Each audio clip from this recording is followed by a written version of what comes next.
This was a story that happened to me and my wife a few years ago.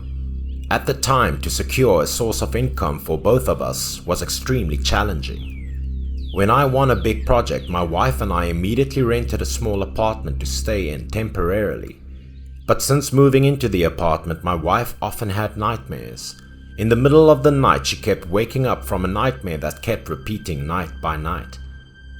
Because of lack of sleep, my wife fell seriously ill. I was curious, so I asked my wife about the dream she so often dealt with every night. My wife honestly recounted that every night she would see herself being chased by a group of people in the alleyway leading to an apartment complex. The road was dark, she couldn't see her surroundings clearly, and the air was extremely cold. My wife tried everything to be able to escape the strange pursuit, but could not get away. This group of people were very large. Their movements were also extremely agile. They were only a few feet away from our wife. Every time my wife turned her head to look, she saw a group of people with white eyes, black faces and sharp fangs chasing her as if trying to catch her, and always while having sinister smiles. They chased my wife into a large but old and dilapidated building. My wife felt this building had a familiarity since it looked like the building that my wife and I were renting, but the atmosphere was unusually cold and gloomy. Despite the chill that gnawed at her skin, my wife ran a long way to the middle of the building. She continued to run for a while when she hit a dead end. She had no choice but to hide behind a large plasterboard to distract the mysterious people.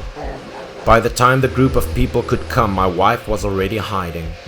Taking advantage of the time they were still busy looking for her, my wife slowly turned around, stepping out of the plaster wall to find a way of escaping. Hearing the footsteps, this group of people turned to look in that direction, seeing my wife escaping and then immediately chased after her. The sound of human footsteps echoed throughout the building with my wife's gasps and screams for help. My wife kept running and eventually found an abandoned room in a corner which was pitch black with no sight of what was inside, looking both mysterious and dangerous.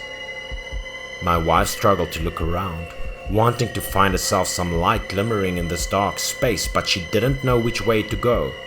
Seeing that the group of people was about to catch up with her, she took a risk and entered the room to hide. My wife huddled in the dark room. Her whole body trembled from fear and the cold air inside. She only knew how to hold her breath and pray for the group of people not to find her. Suddenly, at that moment, behind my wife came the sound of footsteps rushing towards her. After a while, the group of people also found my wife. They immediately looked inside and looked at my wife, causing my wife to panic, jumping all over her and screaming. They rushed to each other, surrounding my wife. They reached out their hands as if to grab my wife and take her away. My wife was very scared, trying to find a way to escape, but now she couldn't move anymore. My wife's whole body paused as if frozen. She could only raise her hand to cover her face and scream for help, but got no response. She finally woke up. Since then, my wife's health had deteriorated. She often fell ill.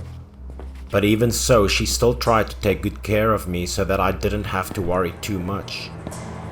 I had to go to the construction site early every day to start work. The first stage was to dig the ground layer to start building the foundation, so the work was hard. As a deputy manager, I had a lot of work to do. I had to supervise the work progress of the workers here on behalf of my superiors. The workers here worked extremely hard to be able to hand over the project on time. I often stood outside and constantly urged workers at the construction site to work harder and faster. The atmosphere here was extremely tense. While the workers were busy digging up the ground, I walked around the workplace alone. Unknowingly, I saw a small snake being covered by a layer of ground all over its body. It looked so pitiful. I immediately ordered the excavator to stop working and find a tree branch on the side of the road to help this little snake out. I let the snake wrap itself around the branch and gently carried it to a safer place. I found a long lawn lying on the side of the construction site. I felt that the place was also quite stable, so I released the small snake. I stood still by the grass, watching the small snake creeping through the weeds and disappearing into the deep forest as I breathed a sigh of relief. After successfully rescuing the poor little snake, I immediately told the workers to continue their work, not forgetting to instruct them to stay aware, in order to avoid the same case as the small snake. Finally, I happily returned to the worksite. For some reason, after releasing the snake back to its wildlife, I felt extremely relieved. That afternoon, I was also able to get home from work early. I had dinner with my wife happily. My wife's body had also reduced her fever a lot. That night, my wife also slept better than usual. But in the middle of the night, my wife was once again shocked awake. Her face was tired and haunted, not the horror like the previous days, making me extremely surprised.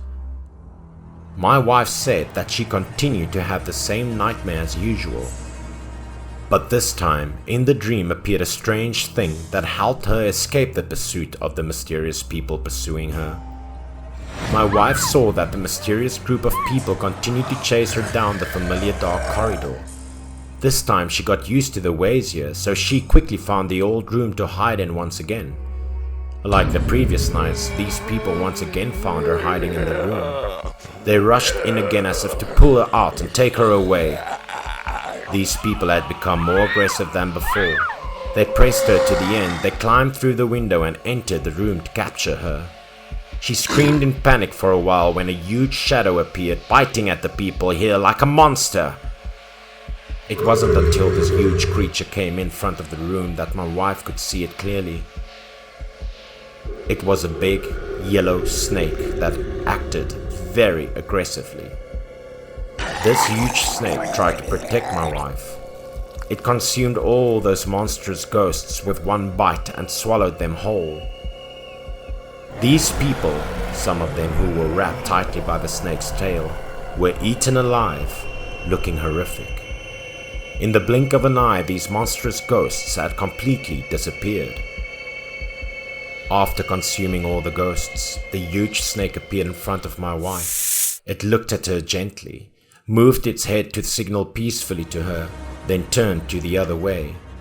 My wife also inadvertently understood the meaning of the huge snake. She followed the snake to find her way back. When my wife got out of the building, she saw an empty lot. The houses here had been abandoned for a long time, ruined and very lonely. After bringing my wife to a safe place, the snake turned into nearby wild grass and then slithered through the grass, gradually disappearing. After a while, a white light appeared, shining directly on my wife's face, causing her to wake up.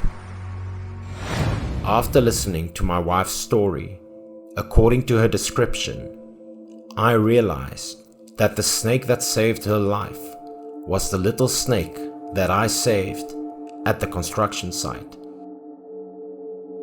I reassured my wife with a few sentences and then told her the story about the snake I saved at work. My story made her breathe a sigh of relief.